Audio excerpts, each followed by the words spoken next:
estar em Jerusalém. Lá não haverá noite, só a luz que vem do trono de Deus. Eis que todas as coisas serão novas lá em Jerusalém. E não mais tereis sede, pois da água viva eu beberei. Lá no céu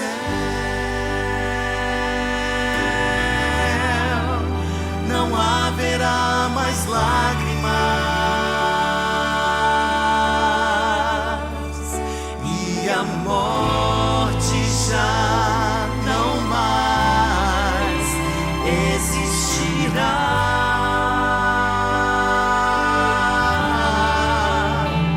Lá não haverá o pranto e a dor.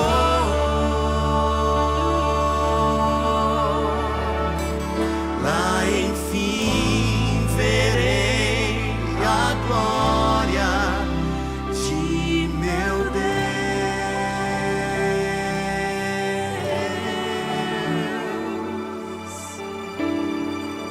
Pense na alegria de não ter mais que chorar. Você só vai chorar de alegria lá. Amém? É preciso ser puro para entrar na Santa Jerusalém. Ter as vestes lavadas pelo sangue do Cordeiro de Deus. Eis que logo ele vem, e a recompensa ele trará. Estarei face a face com o eterno Deus de Israel. Canta com a gente. Lá no céu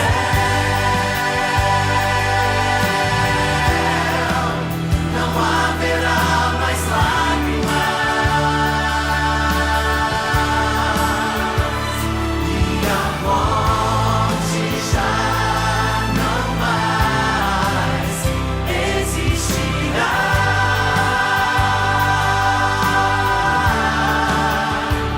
Lá não haverá o pranto e a dor.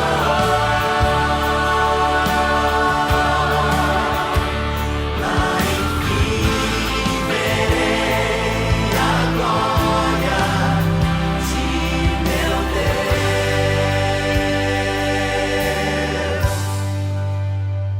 Lá no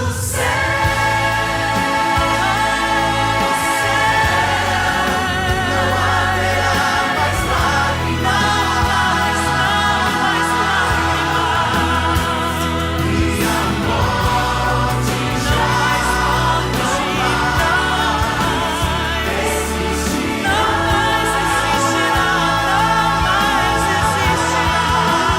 Lá não haverá o pranto e a dor.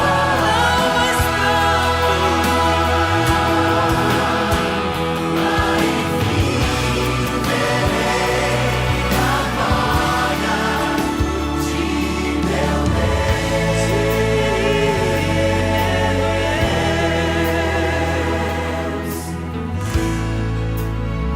Que esperança maravilhosa, meu Deus. Obrigada. Obrigada por nos dar, por nos colocar essa esperança no coração.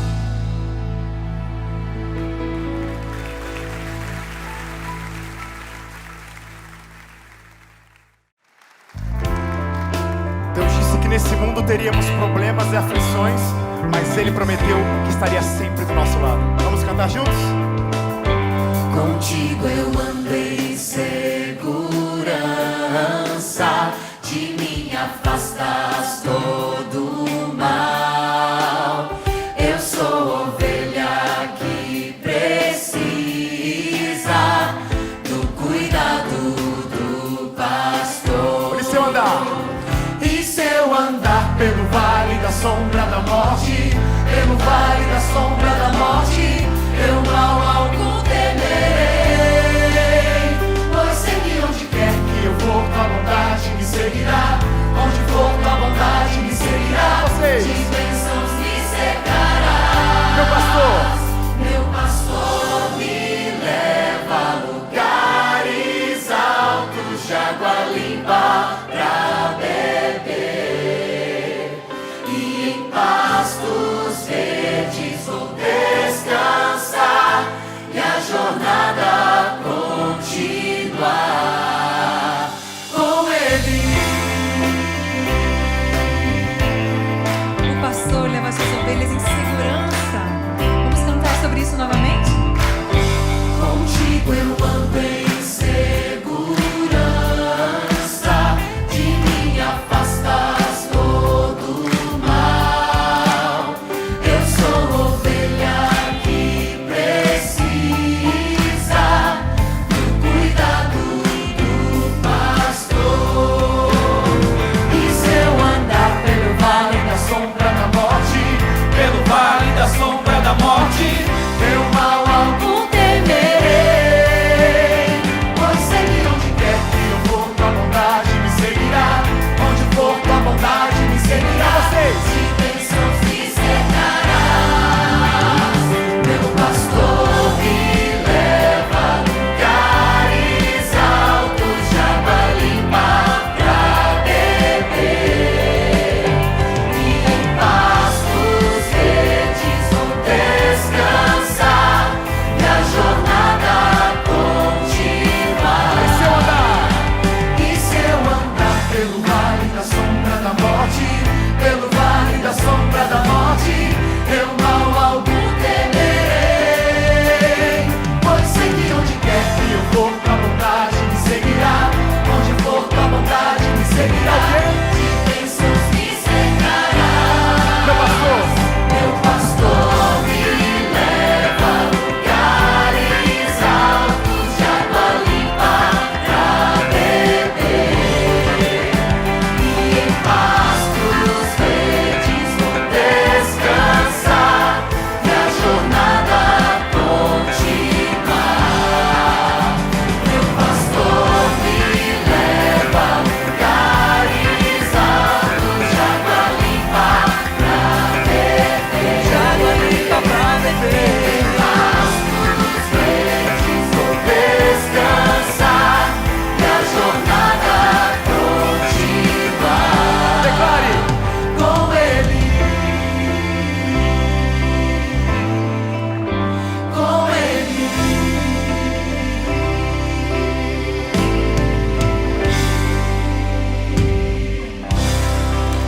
Louvado seja o nome santo de Deus.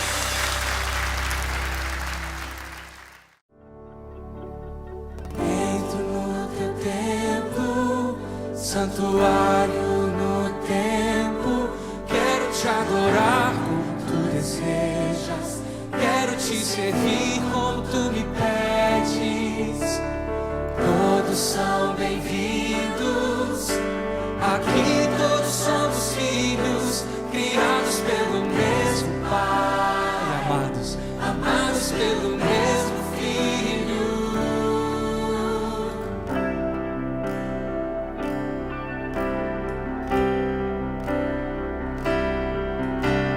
Depois de 6 dias, depois de criar a vida e ver que tudo era bom, e ver que tudo era bom, não ergueste um templo de pedra, não fundaste uma igreja para te adorar, Senhor, para te adorar, Senhor.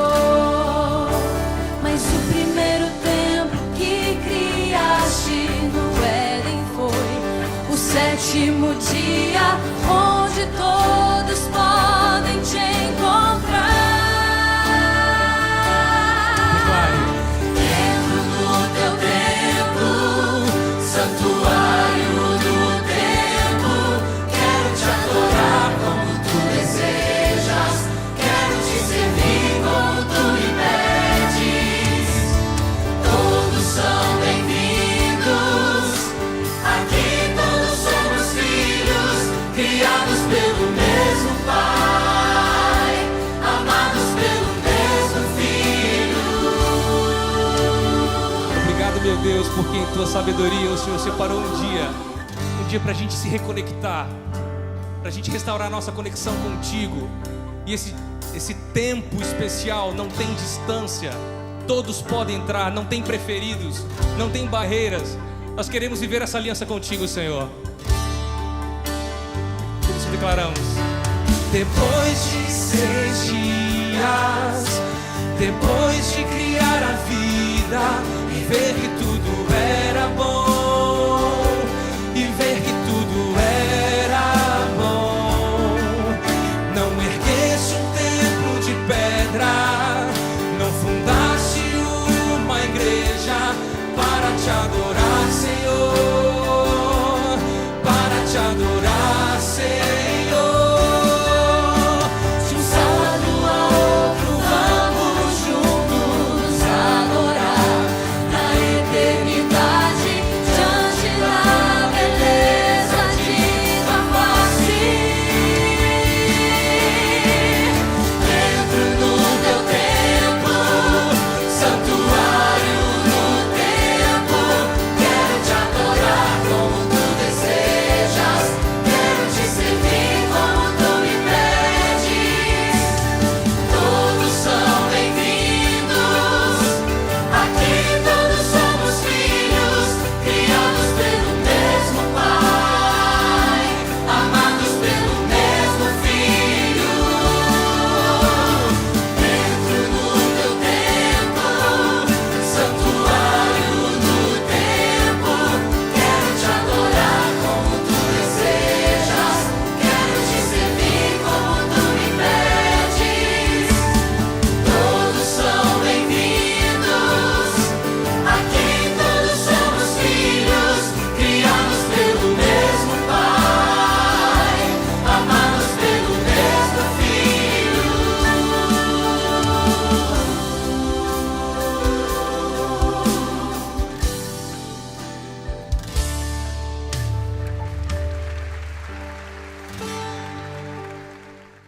Olá, feliz sábado. É uma alegria nós estarmos aqui com vocês, tendo a oportunidade de mais um sábado adorarmos ao nosso Deus. Depois de tanto tempo, né, a gente assistindo, participando do culto via associação, a gente vai entrar agora numa sequência, né, de cultos locais, infelizmente ainda via internet, mas agora funcionando na nossa igreja, com os nossos irmãos participando, e vai ser uma bênção. Então, eu cumprimento cada irmão, cada congregação aqui do nosso distrito, e que nós possamos sentir o Espírito Santo nesse culto de adoração. Bom dia, irmãos, feliz sábado a todos. Estamos aqui neste momento para poder iniciar os nossos louvores dessa programação de hoje. E para darmos início, nós vamos cantar a música Além do Rio, e que nós possamos manter viva a esperança no nosso coração de que além do rio nós iremos encontrar um lugar sem tristeza, sem choro, e poderemos viver eternamente ao lado do nosso Senhor e Salvador Jesus Cristo. Vamos juntos cantar esta música neste momento?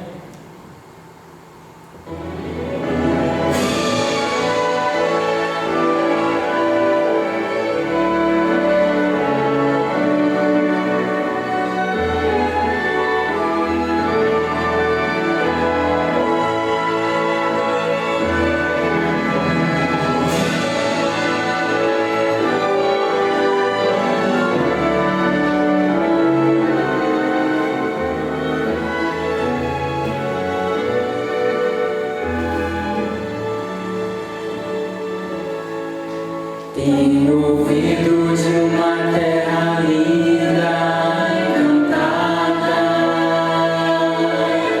de um lugar onde a felicidade é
sonhado com aquelas moradas,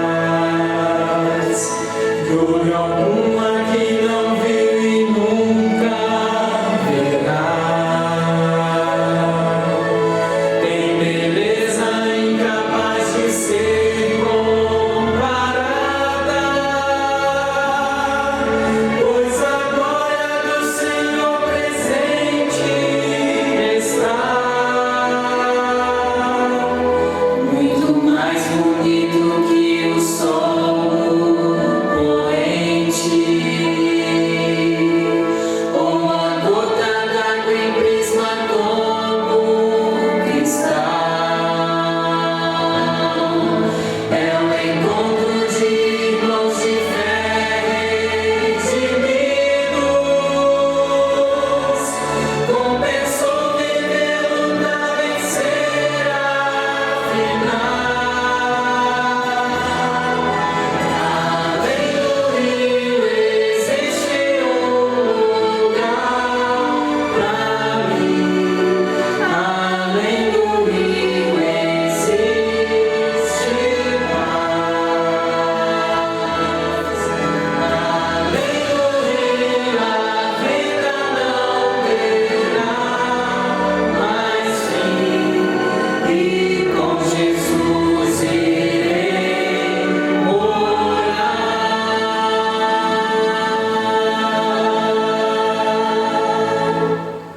Amém? Que nós possamos manter viva essa esperança de que um dia nós iremos morar com o nosso Senhor e Salvador Jesus Cristo e viveremos eternamente do lado dele. Neste momento vamos continuar louvando e vamos cantar a música Firme nas Promessas.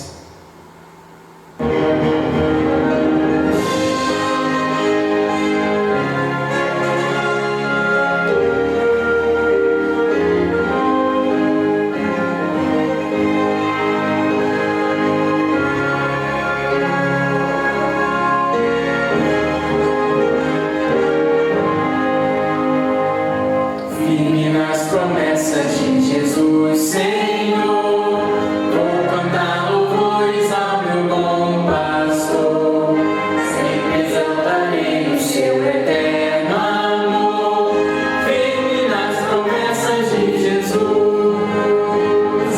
Firme, firme, firme nas promessas de Jesus, meu mestre. Firme, firme, sim, firme nas promessas de Jesus. Firme nas promessas, não irei falhar. Firme nas tempestades deste meu lidar. Pelo verbo eterno sempre irei lutar. Firme nas promessas de Jesus. Firme, firme, firme nas promessas de Jesus, meu mestre. Firme, firme, sim, firme nas promessas de Jesus. Firme nas promessas do Senhor Jesus, em amor ligado com a sua cruz, cada dia mais alegre nesta luz. Firme nas promessas de Jesus. Firme, firme, firme nas promessas de Jesus, meu mestre. Firme, firme, sim, firme nas promessas de Jesus.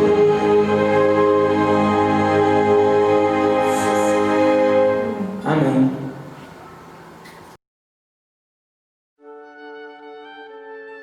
Seja bem-vindo à Escola Sabatina.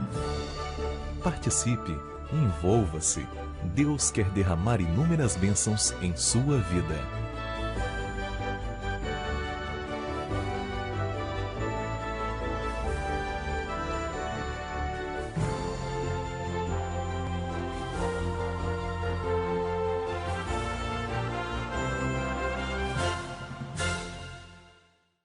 Vamos continuar louvando neste momento e vamos cantar o hino Vaso Novo.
Da Escola Sabatina.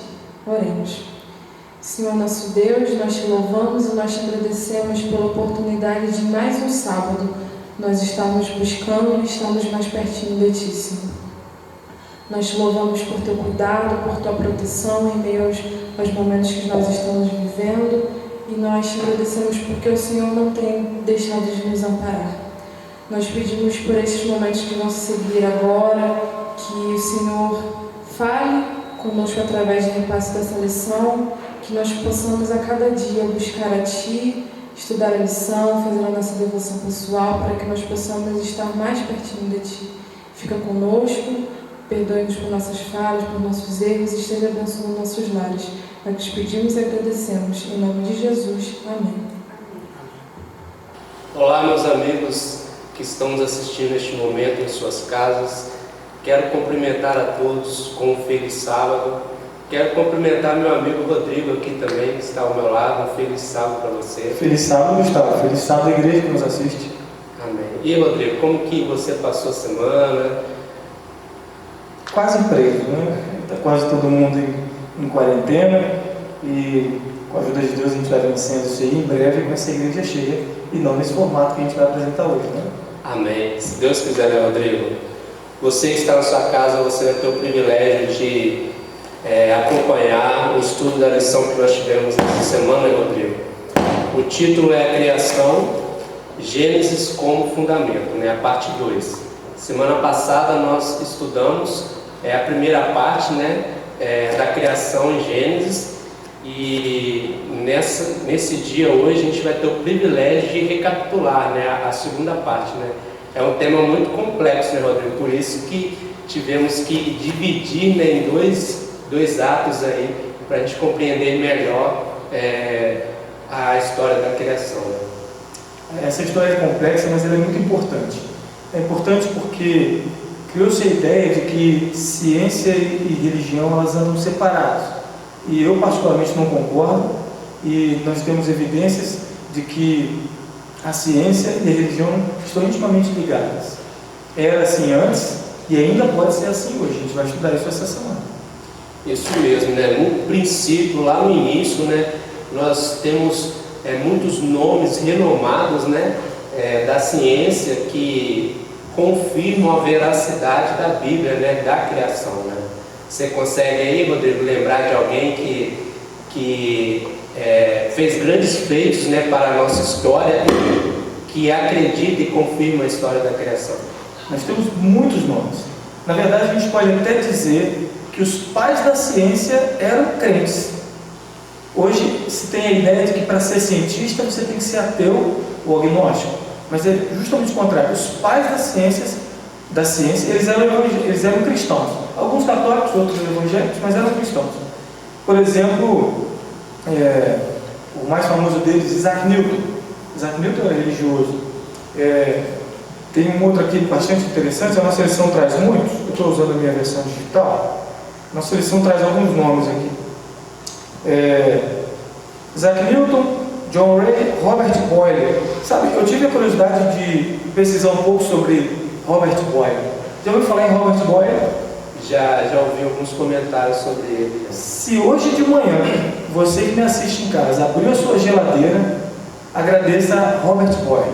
Robert Boyle, ele desenvolveu o que se chama de teoria Boyle, o comportamento dos gases quando sob pressão, e depois, num futuro não muito distante, conseguiram fazer o refrigerador. Ele também atuou na composição do achocolatado. Então, se você gosta de um achocolatado, eu gosto, Robert Boyle também esteve presente. Uma outra figura muito interessante que eu gosto sempre de lembrar é de Louis Pasteur. Louis Pasteur, ele foi o criador da pasteurização. Se você toma leite e o leite é pasteurizado, agradeça a Louis Pasteur. Muito bem, Rodrigo, com as suas confirmações.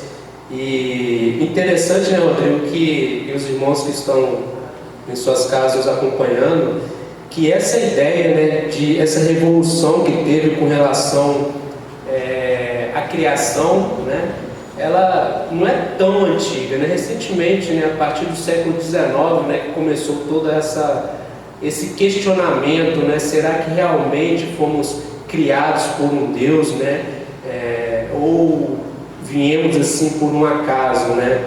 E a lição dessa semana, ela nos traz algumas perguntas, né? Eu até grifei aqui na nossa guia de estudos bíblicos, né? Será que a Bíblia ensina uma visão antiquada e não científica da cosmologia? Será que a Bíblia está ultrapassada? Será que ela é antiga? Será que a Bíblia ela foi condicionada culturalmente por ser tempo e lugar? Ou a sua natureza inspirada nos eleva a uma visão das origens que é completa em sua estrutura divina? Posso dizer categoricamente, sem medo de errar, que a Bíblia não só é um dos livros mais antigos que temos, como é um dos livros, ou o livro mais atual que temos. Você tem livros, e a gente vai ver isso essa semana, que foram escritos há 3.000 anos e tratam de coisas que foram descobertas, né, há pouco mais de 100 anos, 50 anos, ou pouco mais. Então a Bíblia está sempre atualizada, porque o autor da Bíblia é o Senhor do tempo. Por isso a Bíblia nunca vai ficar para trás, nunca vai ficar antiquada nem ultrapassada. Exatamente, Rodrigo. Um dia desses eu estava assistindo a televisão e passou uma reportagem de um homem que morreu por estar fazendo um experimento, né? E o experimento dele é de provar que a Terra é plana. Imagine você, Rodrigo, vocês de casa que estão nos assistindo, nos tempos em que nós estamos vivendo hoje, com toda a tecnologia, todo o aparato, existem pessoas ainda que defendem essa tese de que a Terra é plana.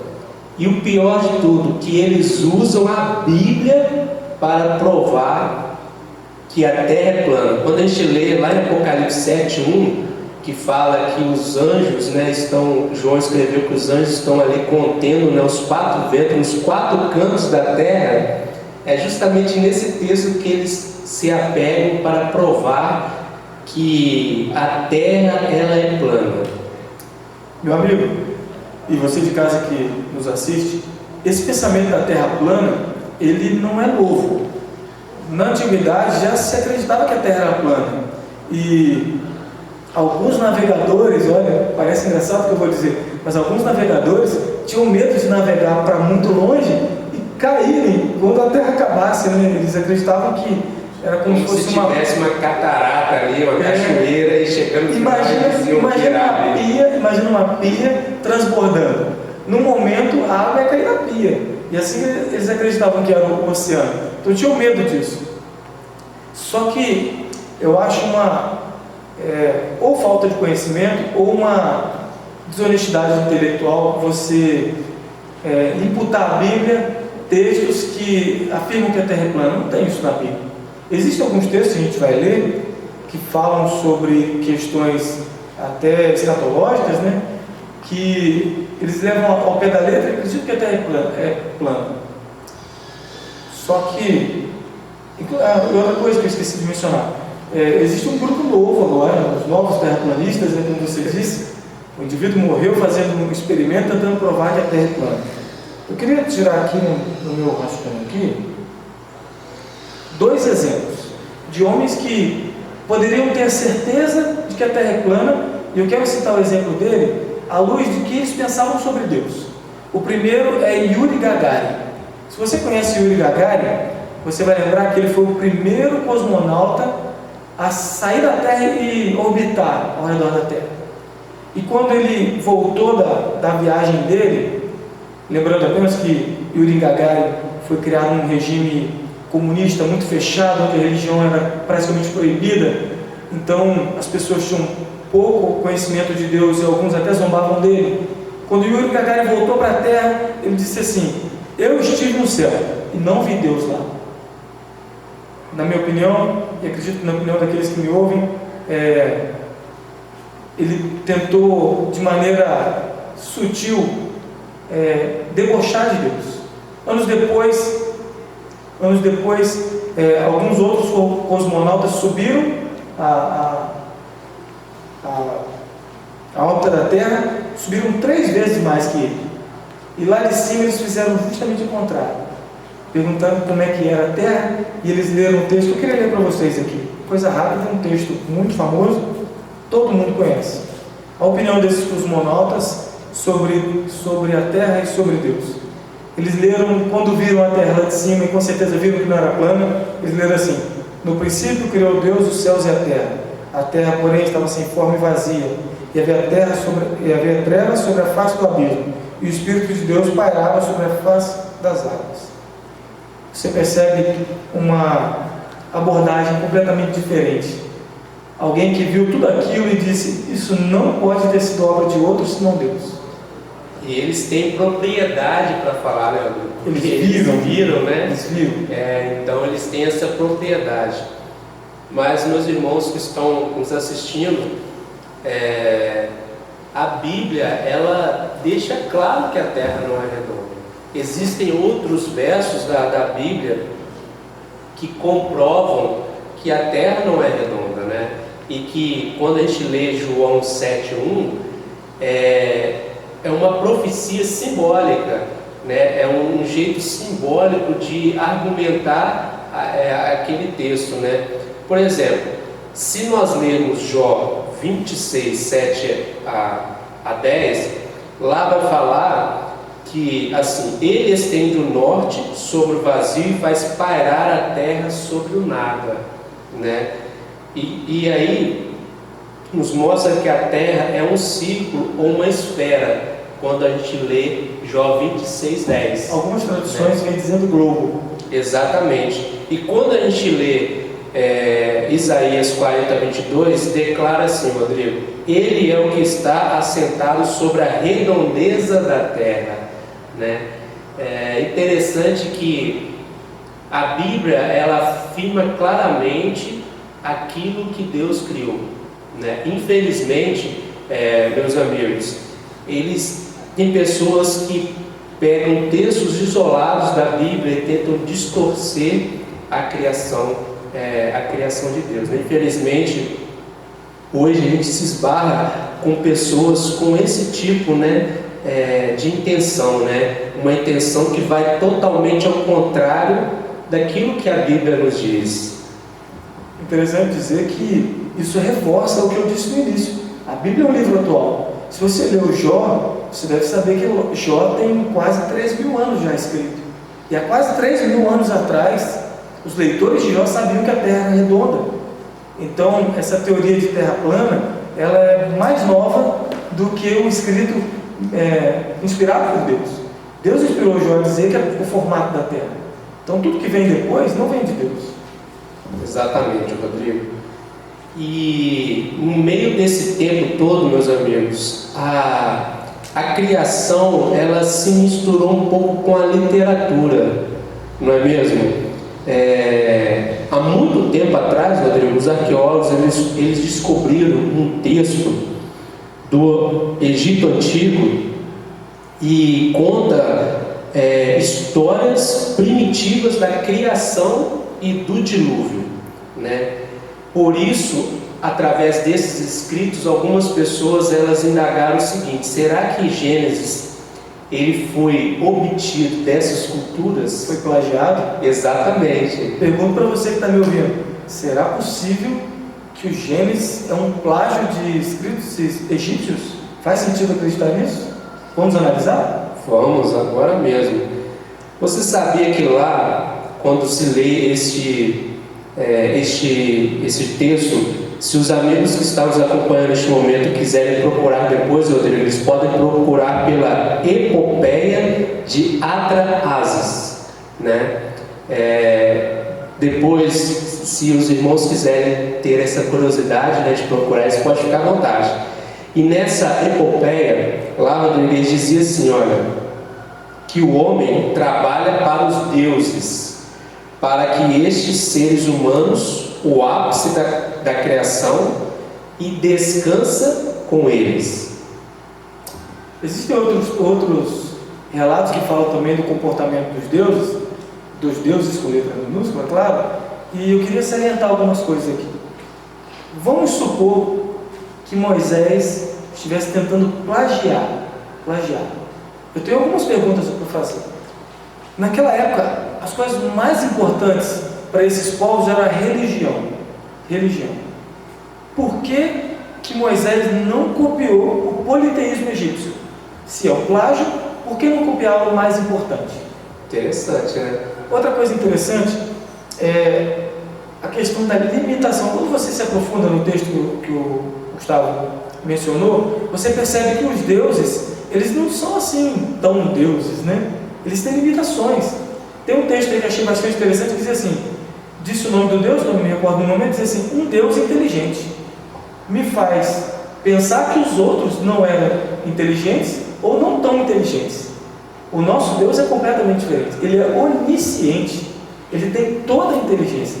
Inclusive, o nosso Deus não pensa. Ele não precisa pensar. Nós precisamos pensar quando precisamos chegar a alguma conclusão. Deus já sabe. Ele não precisa de uma conclusão. E o outro detalhe interessante é o trato. Esses homens aí, eles precisavam trabalhar para Deus. Quando Deus nos criou, Ele não estava criando empregados. Ele estava criando pessoas que deveriam ser corregentes. A Bíblia, inclusive a lição, trata desse termo, corregentes. Deus criou pessoas que estavam ali para tomar conta do que Ele fez. Muito diferente do politeísmo egípcio, né? Exatamente, Rodrigo. Tem pessoas que usam, né? E os irmãos que estão nos assistindo neste momento, histórias bem antigas que se relacionam com a criação de Deus, né? Com as escrituras da Bíblia, né? Em especial daquilo que nós estamos tratando neste momento, que é a criação de Deus, justamente para nos confundir, né? Justamente para rebaixar, né? E dizer que a Bíblia ela não tem um papel tão importante assim, né? Que povos antigos já tratavam, né? Sobre histórias da Bíblia, né? De formas bem diferentes, né? E é triste, né? Em saber que como que Satanás ele trabalha, né? E de forma tão eloquente, a ponto de desfazer, né, de algo tão poderoso que é a palavra de Deus, né? Mas,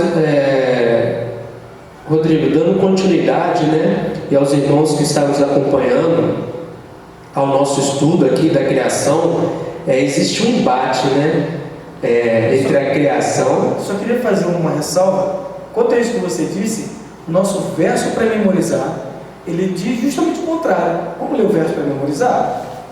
Os céus proclamam a glória de Deus, e o firmamento anuncia as obras de suas mãos. Está em Salmos 19:1, né? Salmos 19:1. Então, todo o esforço que o homem mau faz para tentar diminuir Deus, rebaixar Deus, ele é reduzido a pó, porque tudo que aí está para elevar ao nosso Deus. E as Escrituras deixam muito claro, né, que toda a criação ela aponta para Deus, né? Ela aponta para um Criador, um Deus supremo, poderoso, né? E toda a criação ela reverencia esse Deus.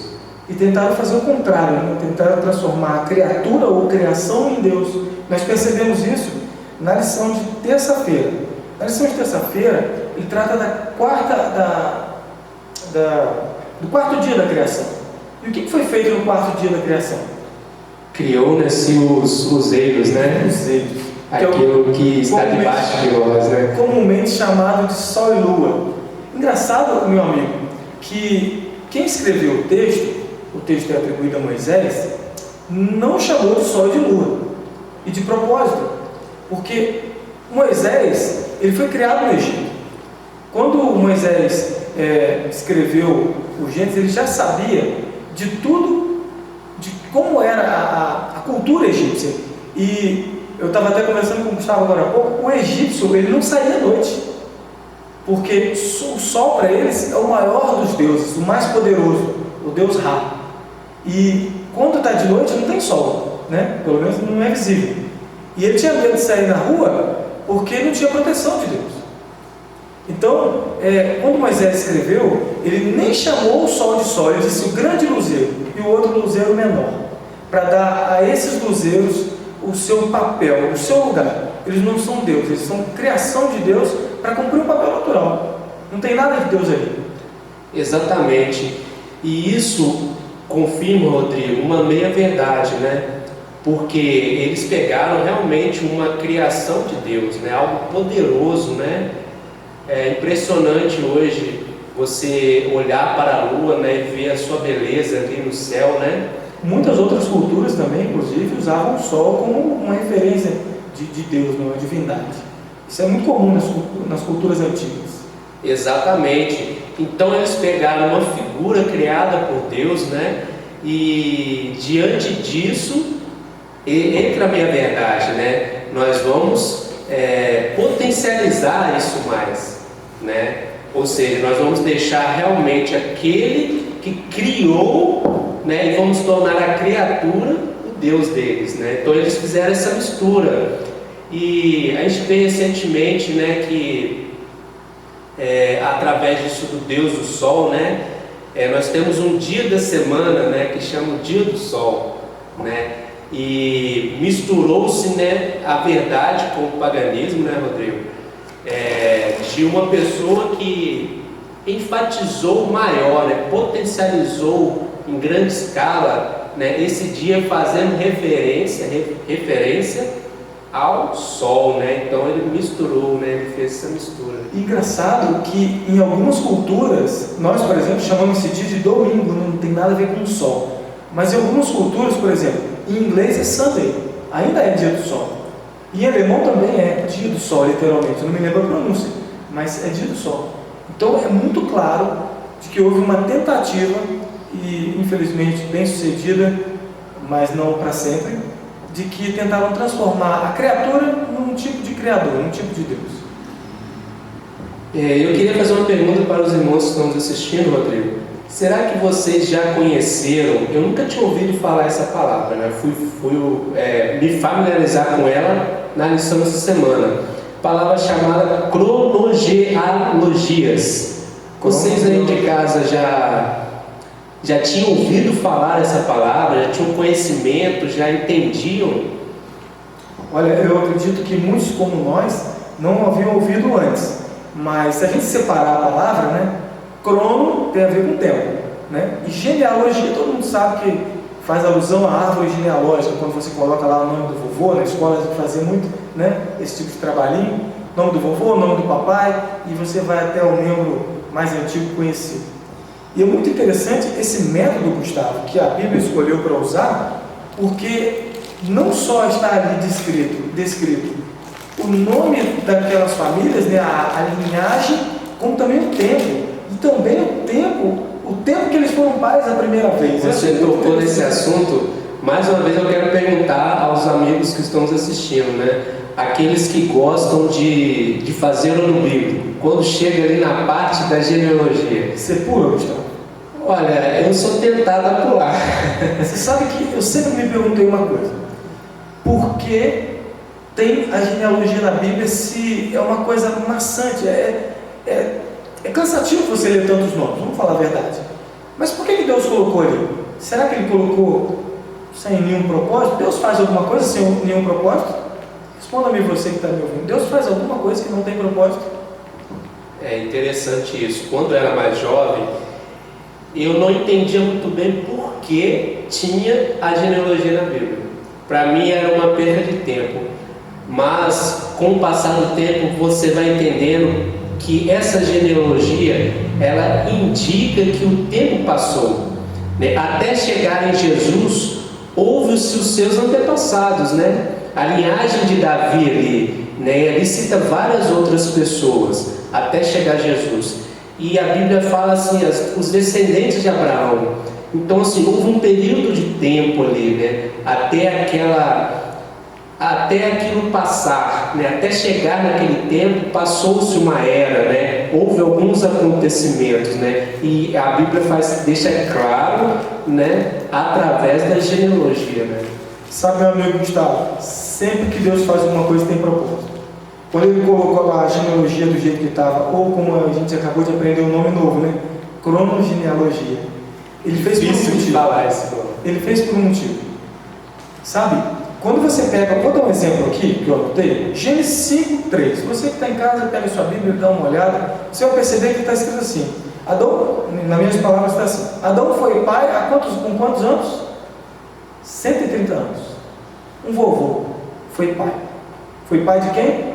De Sete, o primeiro filho. Depois diz assim, que ele viveu mais 800 anos e foi pai outras vezes de outros filhos. E depois diz lá que ele morreu com 930 anos. Sabe o que significa? Que quando você recorre ao método que não só Adão, como os que vieram depois dele, tem essa cronologia, você consegue rastrear. Deus colocou um método de rastreabilidade para que o relato bíblico fosse submetido ao experimento. Então você consegue saber quem eram as pessoas, quanto tempo elas viveram, quando viveram, se era verdade ou não, e até dá para fazer uma aproximação muito realista do tempo do dilúvio. E nós também temos evidências arqueológicas que o dilúvio ocorreu. Então, se você está em casa, está me ouvindo e acha que o dilúvio é a história da carochinha, procure os arqueólogos, eles vão dizer que não. Isso só foi possível, Rodrigo, e a vocês que estão nos assistindo, através do período da criação. Deus ele fez questão de estipular um dia após o outro para que o ser humano aprendesse a contar os seus tempos, né? Deus ele tem o poder de criar tudo em um dia só, em questão de horas, minutos, segundos, de horas, um pensamento. Porém Deus fez questão de colocar tudo em ordem, né? Um dia de cada vez, né? E através desses dias literais em que a criação foi formada, é que hoje nós possamos viver. Temos esse privilégio de viver um dia após o outro. Imagine só se tudo fosse criado ao mesmo tempo. A gente ia viver as nossas aventuras, as nossas ações, tudo de uma vez só. Num período de 1 hora você já casou, já teve filhos e viraria uma bagunça só. Deus ele é muito cuidadoso com o tempo. E existe uma corrente de pensamento, inclusive uma corrente de pensamento cristã, entre aspas o cristã, que diz que Deus não criou o mundo em 7 dias, que Ele levou mais tempo. O cuidado que a gente tem que ter é o seguinte, são dois. Primeiro, está escrito que o relato foi feito, que a criação foi em 7 dias. E depois, nós não podemos reduzir a capacidade criativa de Deus. Deus pode fazer o que Ele quiser no tempo que Ele quiser, mas Ele escolheu fazer cada coisa de um jeito, num determinado tempo. E escolheu também fazer o homem manualmente. Nós somos manufaturados. É muito legal quando você vai comprar alguma coisa e alguém diz assim, isso foi feito à mão. Quando é feito à mão, vale mais.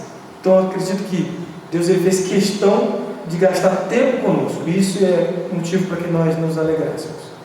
Bom, Rodrigo, não sei você, não sei os irmãos que estão nos assistindo neste momento, mas passou rápido, né? Mas infelizmente a gente tem que terminar, né? Infelizmente. Mas eu quero deixar muito claro aqui, né, que o estudo continua, né? Foi muito bom passarmos esse momento aqui, aprendermos um pouco mais sobre a criação, sobre as histórias que Deus deixou para nós na Bíblia. E quero lhe pedir que você faça as considerações finais a respeito da lição, né, o seu ponto de vista, né, para depois a gente encerrar com uma oração. Bem, meu amigo, eu gostaria de fazer uma pergunta, mas antes quero dizer que o relato da criação para nós é muito importante. Não dá para ser cristão mesmo, raiz, sem acreditar na criação. E não dá para ser cristão sem acreditar em Jesus. E Jesus acreditava na criação, ele disse isso. Você tem textos, por exemplo, como o de Mateus 19, de 4 a 6, que inclusive é aquele texto usado lá nos casamentos, né? Que fala sobre a criação. Então não dá para ser cristão sem acreditar no Cristo do cristianismo e da criação. E eu quero fazer uma pergunta para você. Você que está em casa me ouvindo, você consegue ser cristão sem acreditar em Cristo? É possível? Você acha possível, meu amigo? Olha, para mim, no meu modo de pensar, não, né? O centro da Bíblia hoje é Deus. A gente não tem como achar um ponto na Bíblia que não seja o centro dela Deus, né? A Bíblia revela este Deus para nós, né? Infelizmente estamos chegando ao final. Eu só quero dizer para o meu ouvinte que a criação não é a história da carochinha. E se Jesus acreditava na criação, eu também acredito na criação. Todos nós acreditamos, né, Rodrigo? E os irmãos que estão nos assistindo neste momento, quero pedir que feche os vossos olhos em atitude de reverência, onde quer que você esteja nos vendo, para nós fecharmos todo esse debate que tivemos, tudo o que nós absorvemos aqui hoje com as bênçãos de Deus. Senhor nosso Deus e Pai, obrigado, Senhor, pelo estudo que tivemos nessa manhã. Obrigado, Senhor, pela oportunidade que temos de estudar mais a Tua Palavra, de estudar mais do Seu amor, ó Deus, daquilo que o Senhor deixou para nós. Ó Deus, eu sei que nós estamos vivendo em uma época difícil, um momento difícil, aonde estamos sendo privados, ó Deus, de estar lhe adorando no Teu tempo, na Tua casa, ó Pai. Mas quero lhe pedir, ó Deus, neste momento, que a Tua mão esteja estendida sobre essa pandemia que estamos vivendo, ó Deus, sobre a Tua igreja, sobre a humanidade, ó Pai. E que muito em breve sabemos que tudo será restaurado e que voltaremos novamente a lhe adorar, ó Deus, na Tua casa, Senhor. Abençoe aos irmãos que estão nos assistindo neste momento, que o Senhor possa estar visitando eles neste momento, ó Deus. Lhe agradecemos e lhe entregamos em nome de Jesus. Amém. Amém. Fiquem todos com Deus. Vamos louvar neste momento, com todo o nosso coração, o hino Fé é a Vitória.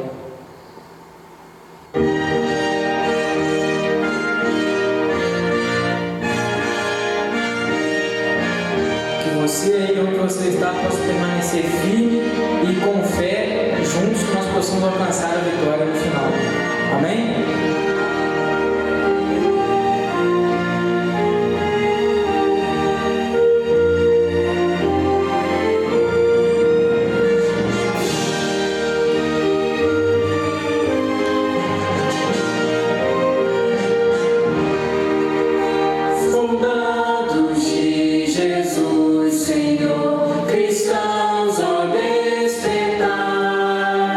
Da noite já as trevas.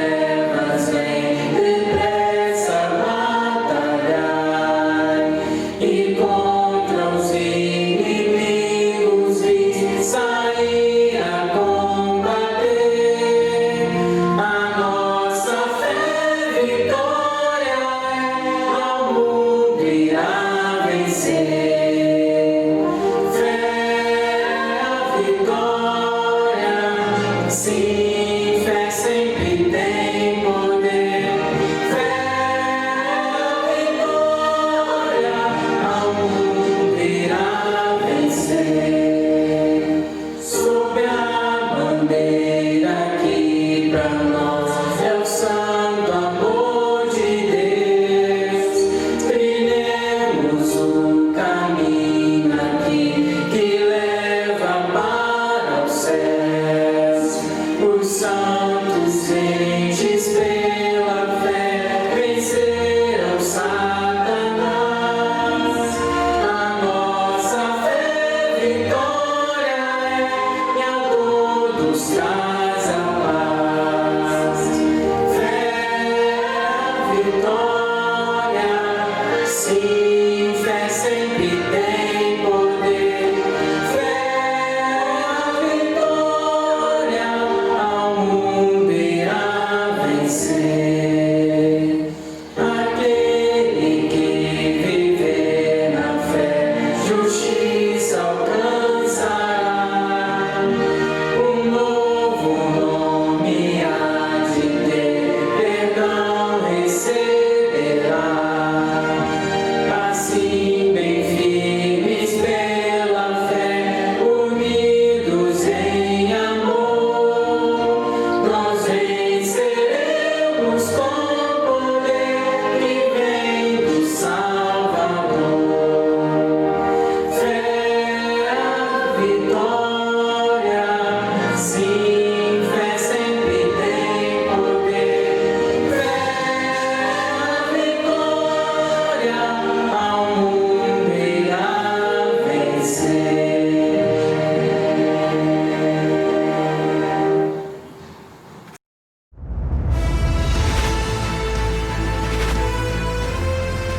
Provai e vede. História de hoje: Impacto Esperança. Naquele domingo de manhã, Diego Gabriel Tocona, de Córdoba, Argentina, saiu da sua casa muito preocupado por estar envolvido com a justiça militar junto a outros 5 colegas de trabalho. Eu não sei que culpa eu tenho. Sem saber o que fazer, Diego se afundou na bebida. Apesar de que vivia com a sua família, o seu casamento estava arruinado e sua esposa já não tinha esperanças. Pelo visto, você está com problemas. Está bebendo mais que antes. Você diz que eu não tenho direito de me meter, mas as coisas não estão bem. Apesar de que estamos separados, nós temos 3 filhos.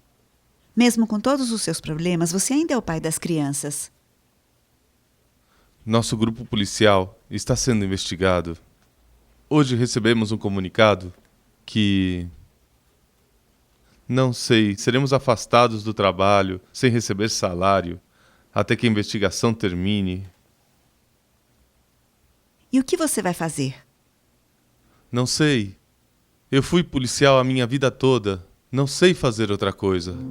Diego começou a buscar ofertas de trabalho nos jornais e andava pelas ruas perguntando se havia alguma vaga para ele. Quando voltava para casa, recebeu uma ligação da sua esposa. O que aconteceu? Quando chegou em casa, percebeu que alguém havia entrado e revirado tudo. Aparentemente entraram buscando armas. Você está bem? Sim, estou bem. Ainda bem que as crianças estavam na escola. Foi horrível. Estamos no fundo do poço. Não temos mais saída. Só nos resta buscar uma igreja. Estou falando disso há muito tempo. Você nunca quis saber nada de igreja e tampouco nos permitiu ter uma religião. Você conseguiu trabalho? Sim. Vou tirar o lixo do camping e limpar os banheiros. Então Diego foi trabalhar limpando banheiros e cuidando da limpeza de um camping. Mas não imaginava que alguém no céu o contemplava com amor. O título lhe chamou a atenção. Imediatamente interrompeu tudo o que estava fazendo e começou a folhear o livro que havia encontrado no banheiro.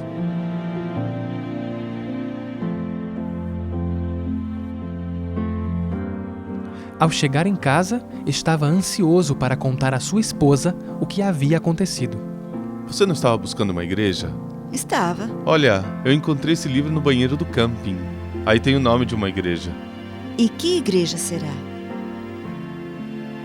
É a Igreja Adventista do Sétimo Dia. Quer que eu busque no Google? Claro. Não levou muito tempo para que Diego fosse naquele endereço, tratando de encontrar uma igreja. Se surpreendeu ao ver que havia chegado na sede administrativa da Igreja Adventista em Córdoba. Foi muito bem atendido, deixou seu contato e ainda recebeu livros e revistas que a simpática funcionária lhe ofereceu.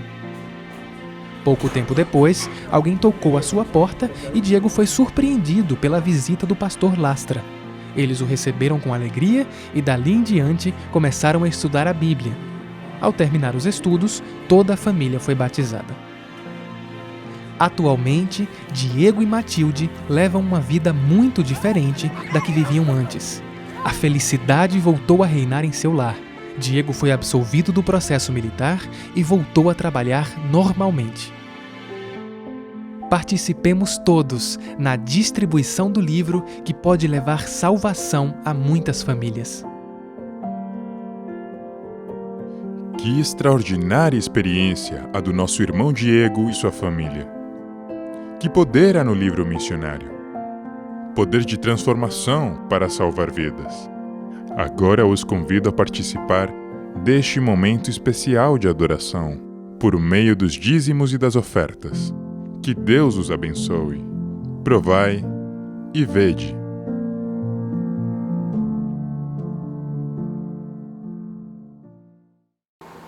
Depois desse testemunho, queria convidar vocês, irmãos, para o nosso momento de adoração, neste momento, dos nossos dízimos e das ofertas.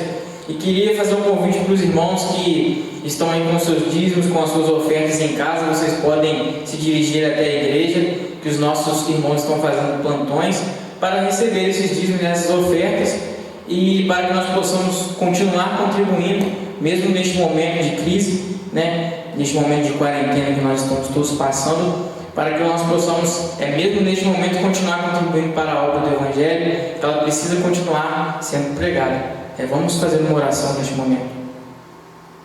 Querido Deus, grandioso Pai, muito obrigado, Senhor, por essa oportunidade que o Senhor, ainda assim nestas circunstâncias, o Senhor nos concede de te adorar com os nossos dízimos e com as nossas ofertas.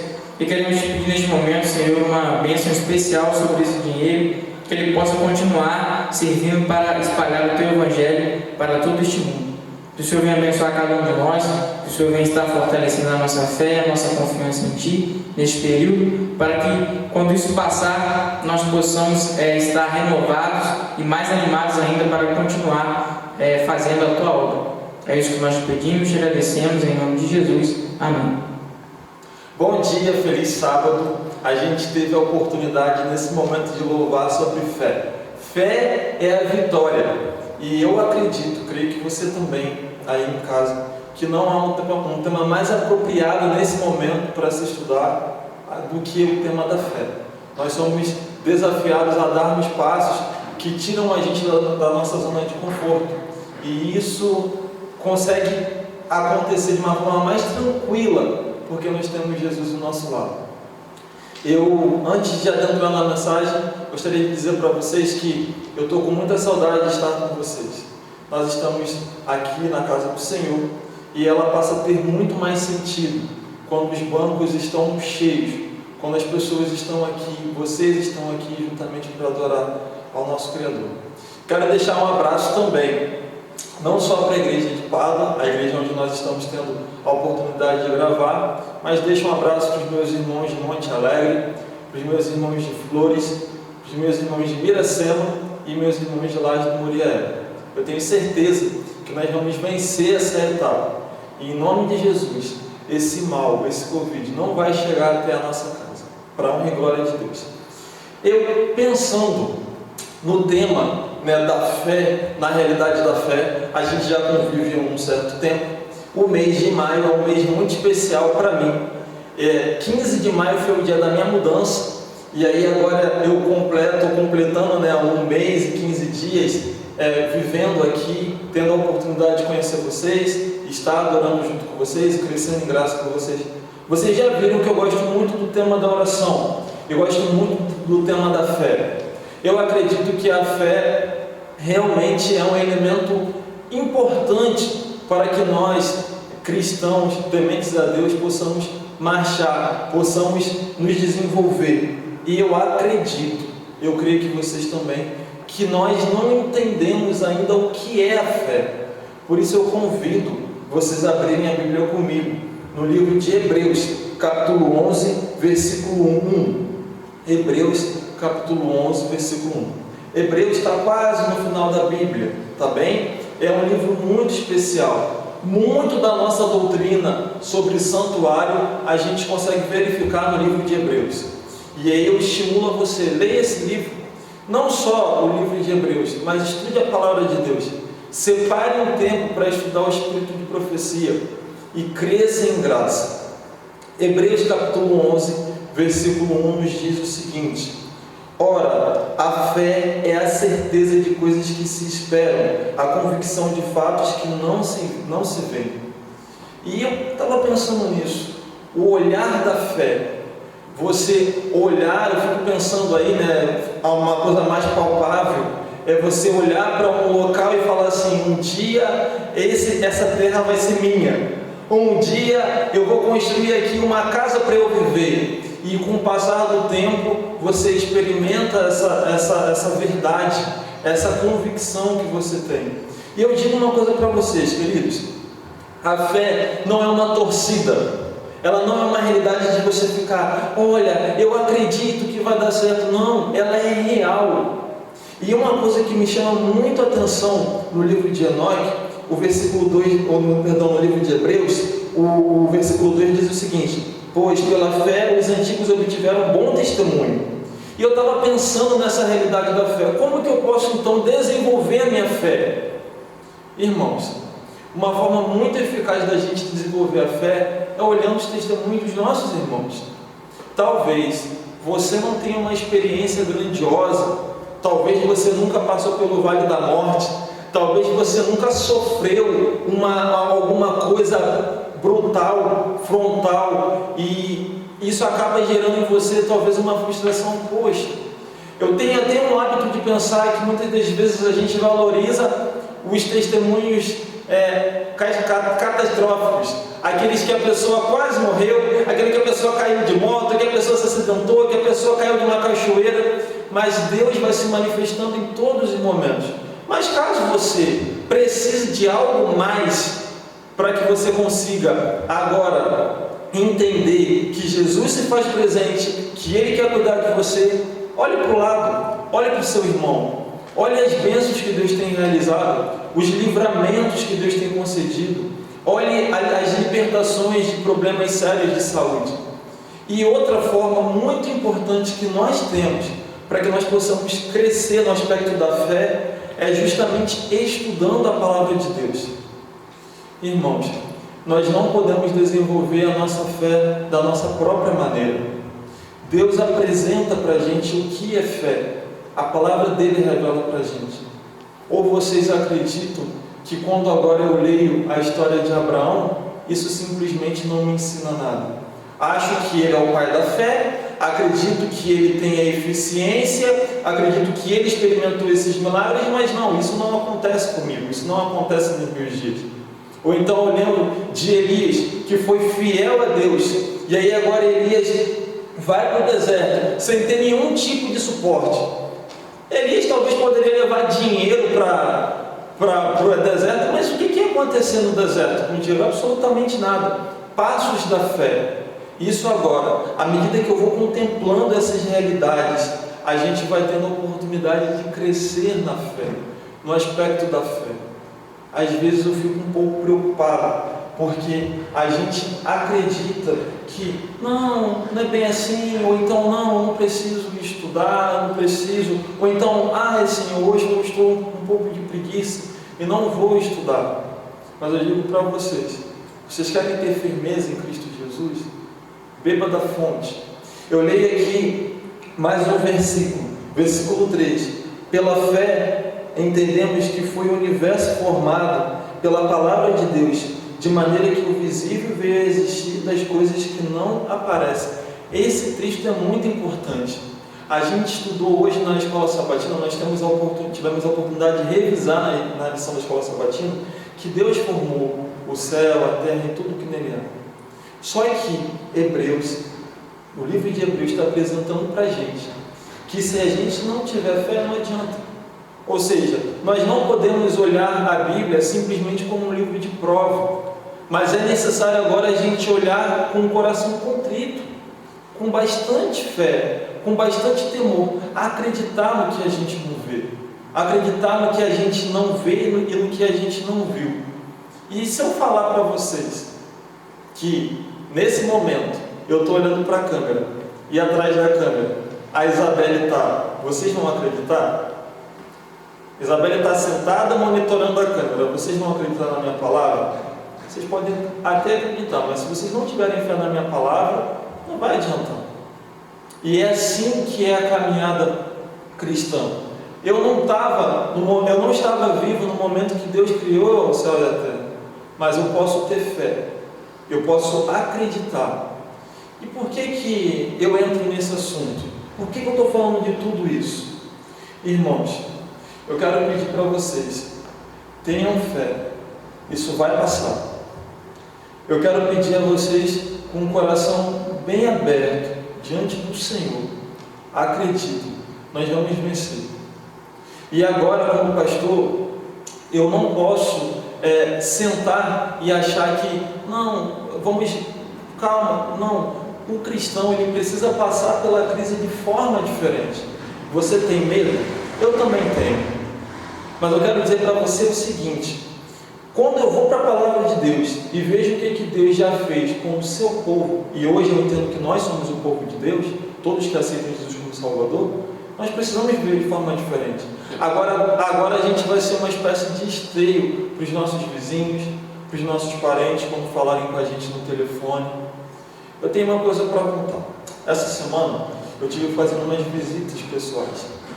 Eu geralmente tenho procurado evitar, mas há algumas pessoas que a gente não tem um contato eficaz por telefone, e aí agora a gente precisa ir até essas pessoas.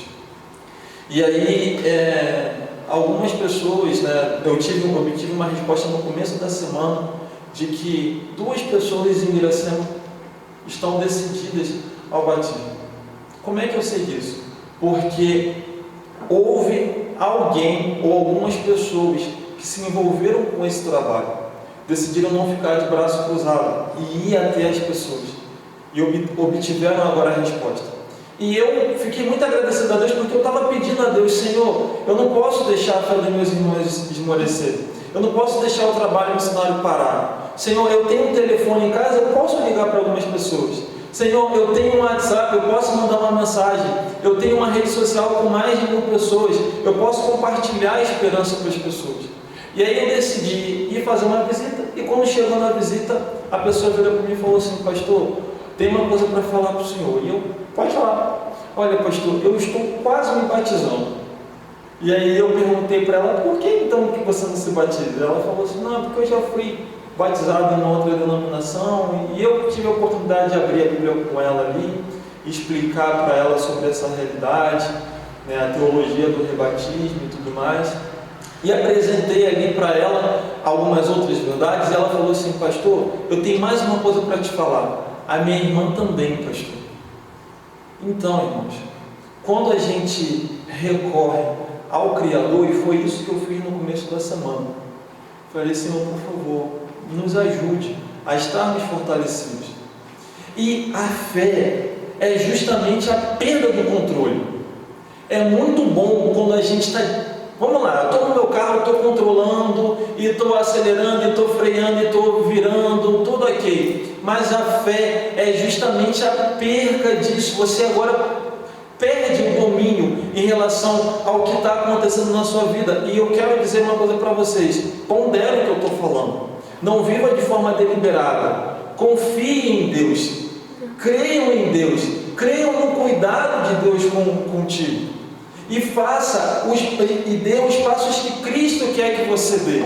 Esses passos não tem nada a ver comigo, esses passos não tem nada a ver com as nossas lideranças locais, não tem nada a ver com a associação, esses passos têm a ver com você e a palavra de Deus. Nós agora não podemos viver e não precisamos viver de forma deliberada, nós podemos viver de uma forma eficaz, de uma forma efetiva.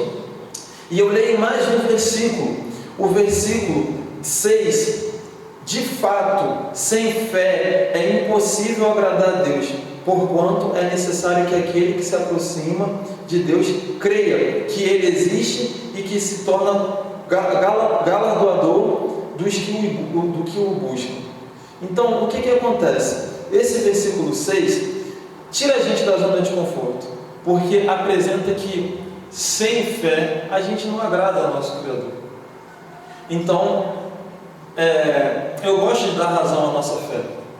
A minha fé é uma fé fundamentada. Eu não guardo o sábado por guardar. Eu não acredito que Jesus morreu na cruz pelo perdão dos meus pecados. Simplesmente não é uma fé cega, é uma fé calçada.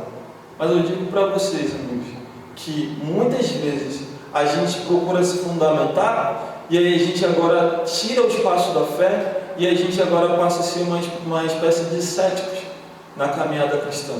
E aí a gente só acredita no que a gente consegue ver, no que a gente consegue acopar, no que a gente consegue tocar, enfim. Então, mais uma vez, convido vocês a terem no coração os quesitos da fé. E aí o capítulo 11 de Hebreus vai contando, né, eu já mencionei a história de Abraão, tem aqui a história de Moisés, tem aqui os israelitas em Canaã, muitos outros episódios, realidades de manifestações de fé, de pessoas que acreditaram em Cristo Jesus, andaram a segunda milha. E mais uma vez eu falo para vocês, andem a segunda milha. Eu não estou falando para vocês serem irresponsáveis. Eu não estou falando para vocês ignorarem as orientações que os órgãos de saúde nos passam. Mas eu estou falando para vocês, aproveitem. Há pessoas que estão em casa com seus corações altamente apertados. E eu tenho certeza que quando a gente virar para essas pessoas e falar, olha, Jesus te ama, fica tranquilo que Ele está no controle, essas pessoas vão se quebrantar diante do Senhor. A crise não é o fim. A crise é uma oportunidade que a gente tem para crescer. Crescermos em graça, crescermos em fé e nos desenvolvermos. Eu mesmo, quando paro para pensar nessa realidade de crise, me recordo que eu não gosto de câmera, mas eu estou aqui falando para uma câmera, porque eu entendo que nesse momento eu preciso cumprir o meu papel pastoral dessa forma também. Não só dessa forma, mas dessa forma também.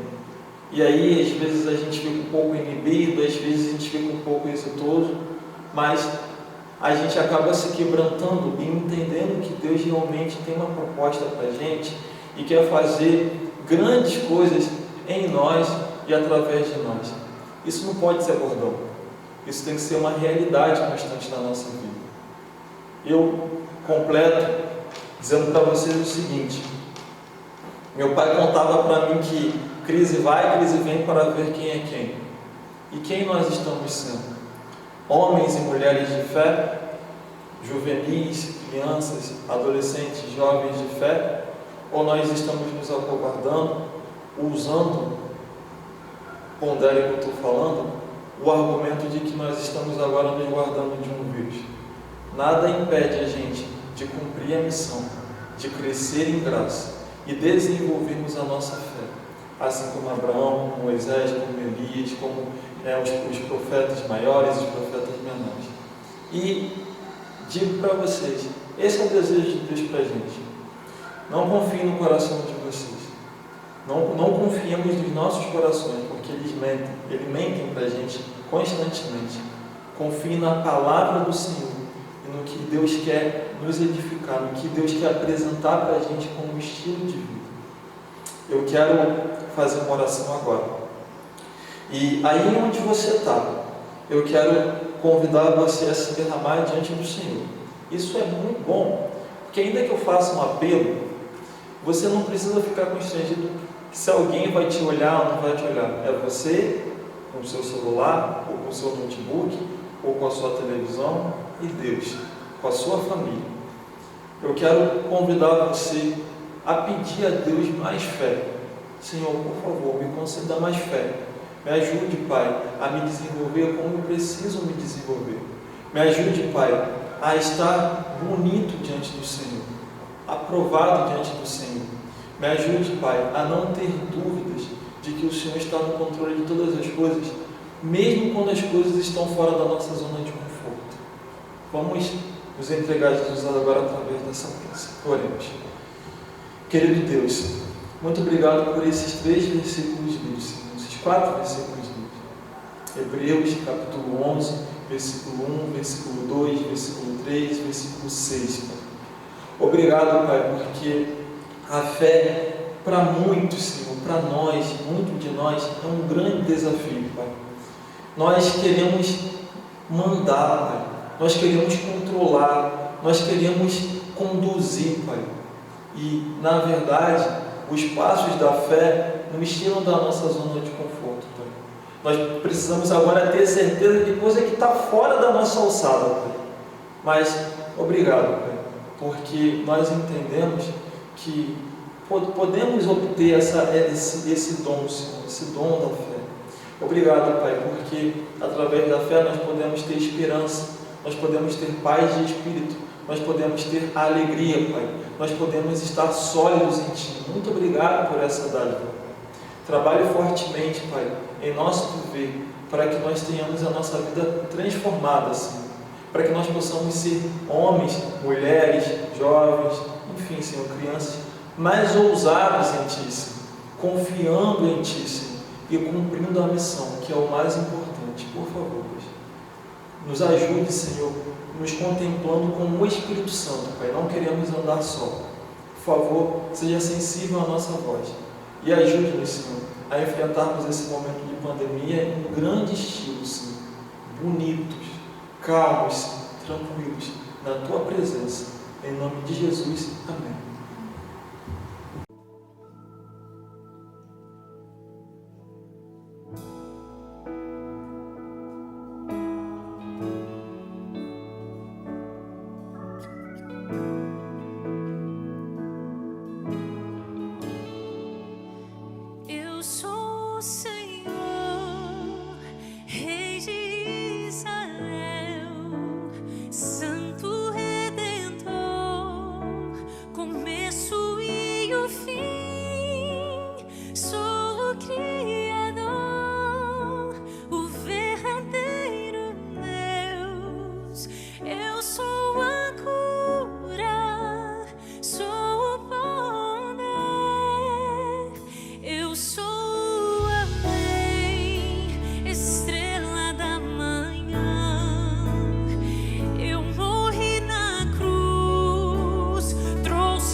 sou o Criador, o verdadeiro Deus. Eu sou a curar, sou o poder, eu sou a mente. da manhã eu morri na cruz, trouxe salvação.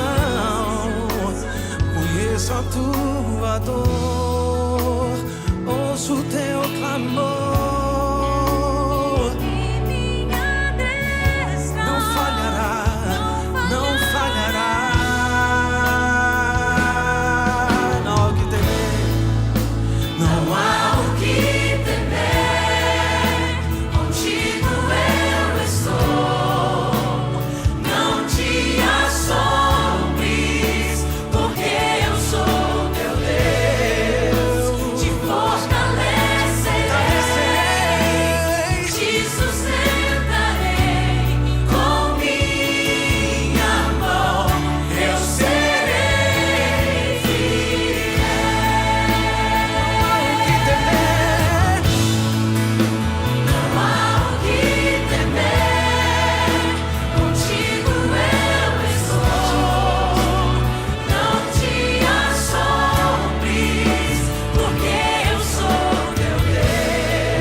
A graça de Deus para nos salvar e resgatar. Ele é contigo. Graças a Deus, louvado seja o nome dele. Amém.